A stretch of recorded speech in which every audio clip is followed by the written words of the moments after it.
Hey guys, what's up? Sectatron here from OneHive Gazette, here with the next base destruction video, and this is going to be a Town Hall 10 version of this. But before we get into it, I want to thank you guys for filling out the survey. All the answers I get really help decide kind of what to do on the channel moving forward. It really plays a big part in shaping that, so thank you guys for that. But anyway, this is going to be a little bit different than some of the other base destruction videos we've done. I'm going to start off with the scout attack. We'll take a look at that. And then for you Town Hall 10s out there, you can think about how you would have went about taking out this base based on what you saw on the scout. So we'll watch the scout just as it happened. It's Rigo, and he's going to do just kind of a typical scout attack. I'm going to fast forward a little bit there. Coming in with a little kill squad, golem, heroes, bowlers, few healers, and has a rage. Gonna let everything move in there, get some percentage. Reveals the CC troops, which is a golem and a balloon. Also secures the 2-star here, just in case we're not able to 3-star this base for some reason. So that's important too. But does some hogs on the bottom here to clear out some more defenses, get some more percentage, reveal some ground traps. So you can see that the Teslas will reveal themselves in just a moment. All 4 of them, kind of in each different corner of the base. That last one will pop up in just a moment. I think once he gets 50% is when it pops up. And then you can see 2 giant bombs have been revealed by the heroes right there. So that's another feature of this base that we now know. But right here, I think that 4th Tesla should pop. We have all the other ones revealed at this point. So anyway, we'll go ahead and fast forward.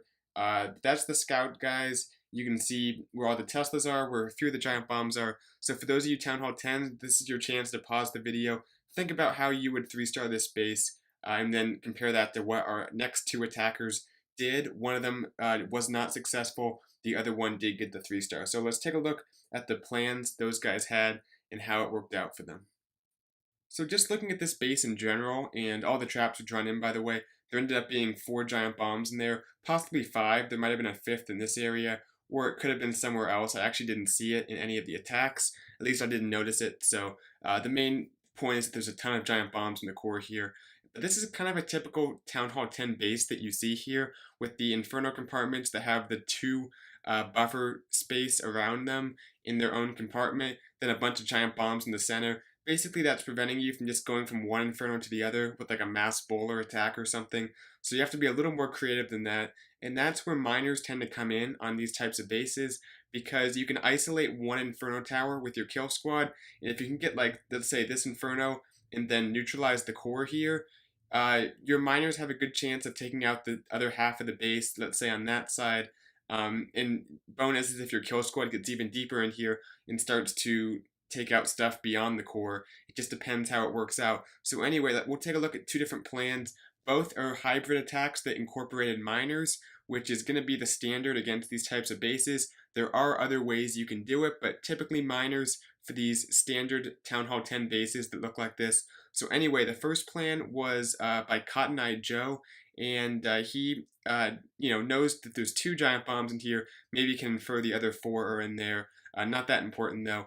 Drops down a few baby dragons for funneling to take out different things, mainly to get his kill squad to enter in right here. Has a golem, a few, I think like a wizard or something for funneling, but sends in that golem, sends in a group of Valks behind it, I think like 6 Valks and his heroes, lets all of that move in right here, has a jump, a rage, poisons for the CC troops, gonna get in here, get the Inferno Tower taken out right here, neutralize this compartment, and then the idea is to send in some miners. And we've talked about sending your miners in adjacent to your kill squad so they can tank for each other and you get that kind of overlapping value.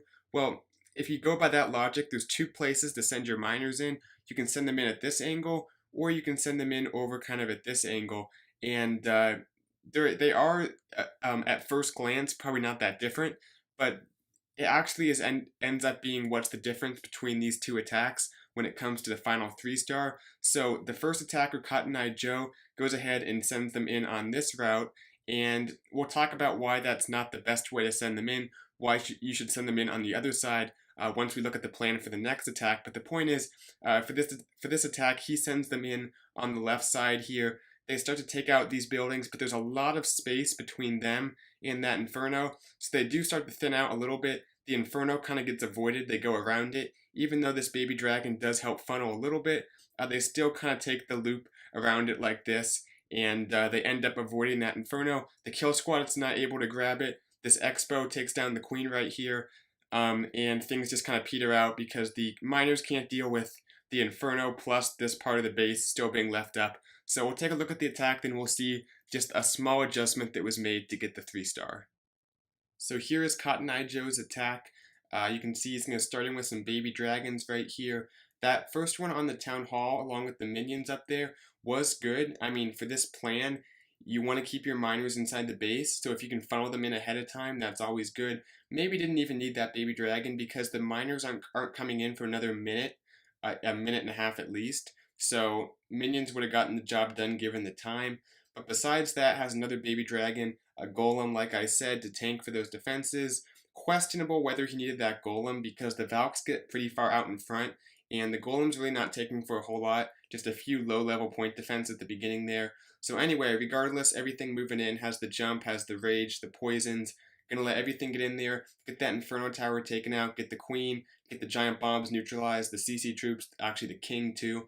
So all of the important stuff for a minor attack goes down, but right here the giant bombs will take out quite a few of his troops.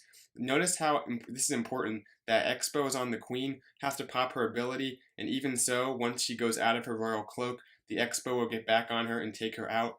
That'll be important for the second attack and how the adjustment's made. But there go the miners coming in, and you can see he did a pretty good job creating the funnel. Sorry about the notification. Good job creating the funnel, but still they're going to go around to the outside of the base. That Inferno compartment's sometimes pretty tough to get miners to go into. I think one of them goes in right there, but it dies pretty quickly. And from there, they're just going to kind of go around the outside of the base here. We'll fast forward a little bit because at this point, it's beyond the point of return. They're not going to target that Inferno. And even though the Inferno is not that powerful against miners, it does do quite a bit of damage over a long period of time. And besides that, there's still a ton of base left up, just normal point defense, which might have been enough for the miners to deal with had the Inferno been down. But the added damage of all of that takes those miners out before they can get too deep into the base. So pretty solid attack, but didn't quite have what it took to get the 3-star. Let's take a look at a small adjustment made by Mr. Alick that got the 3-star. Alright, so Mr. Alick has a pretty similar plan, almost identical. He goes ahead and drops a few minions here. Doesn't need it for the miners, but it's just a good idea because you're taking out such a high HP building right there, the town hall, along with a few others, that it's good percentage to take out, good HP, so you don't run out of time on cleanup. So that's always a good idea to do. But anyway, the main point is he comes in with the same kill squad. Now he elects to bring bowlers. I think he brings like 6, 8 bowlers. So pretty much the same troop space as the Valks took up, but brings that in bowlers. I don't think that made a huge difference. The bowlers don't get out in front as much as the Valks do, so he got a little more value for his golem. But besides that, that wasn't a huge difference, and I don't think that was the thing that made the attack a 3-star. I think there's an even more important change, which we'll talk about. But anyway, the bowlers go in behind the golem along with the heroes. Everything moves in, has the same jump, same rage, same poisons. Gonna take out pretty much the same area of that base initially. But one thing to notice is the point defense surrounding your kill squad. So if you kind of just draw a line as to what the kill squad will take out, which is that, along with the bowlers getting maybe a few defenses here or something as they throw their rocks over the wall. But that's the main area they're taking out. And then you have to look at what point defense is on either side of this, flanking your kill squad. And actually, I guess they'll also get the Inferno, so I should go like that. So what point defense is on either side? If you look to the left here, you have the Archer Tower, but it will probably go down to the bowlers anyway. The Cannon and the Tesla, they don't have enough range really to target many of his troops. So compared to the right side, which has the Expo, which is an extremely damaging defense because it has the range and it has the constant high level of DPS coming in, that's really going to be something on the flanks, which you saw took out the Queen on the last attack. Also, these two defenses, and possibly even the ones up here, can be a threat if the troops drift over far enough.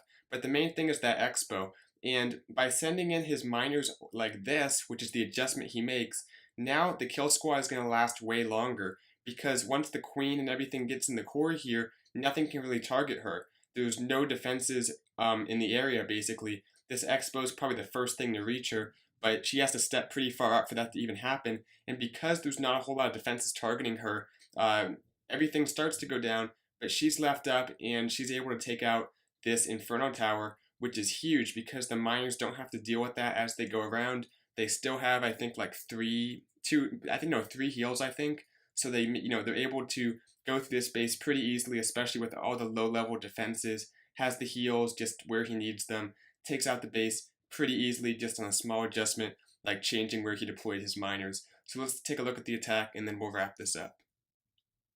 So here's the attack. You can see his troops are pretty similar. He brings 10 bowlers, so a little more of a troop space investment.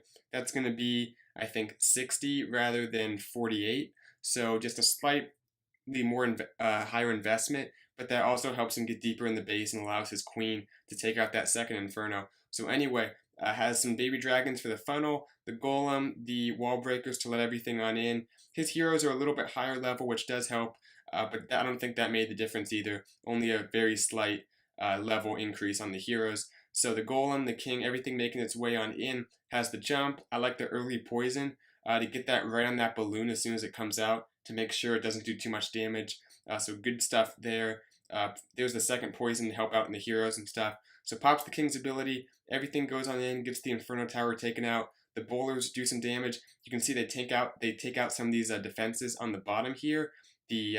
All three of those point defense in that compartment, and the miners already coming in, so that Expo is distracted. On the last attack, Cotton Eye Joe had to pop the Queen's ability right here. He doesn't even need to use the Queen's ability yet because the Expo has been taken out. Only now is the Queen being targeted, has the ability, goes ahead and pops that, and she'll take out the Inferno, which is huge. The miners now have not a whole lot to worry about. Still even has a few bowlers up. Because they sat back behind the golem instead of running out in front like the Valks did. So I guess that's something to keep in mind, that the bowlers work better with the golem than Valks do. But anyway, has that last heal for the miners, and really only like 3 or 4 defenses left up after these two go down. So that minion, like I said, works in the town hall, helps speed things up, get that HP out of the way before cleanup, saves time. He actually has plenty of time to 3-star the space. Miners moving on these last few buildings, and this one's pretty much over. So anyway, hope you guys enjoyed the attack. Just a small difference for you Town Hall 10s out there when you're thinking about both bowlers or Valks, what to bring in your kill squad, and whether you should bring a golem or not. That's one thing we talked about, and then also what side to deploy your miners on, the best one to help out your kill squad. Thinking most importantly about expos, which play a huge role in taking out your kill squad, so how you can use the miners to help out on those. So anyway, thanks for watching. See you guys later. Bye, Sectatron out.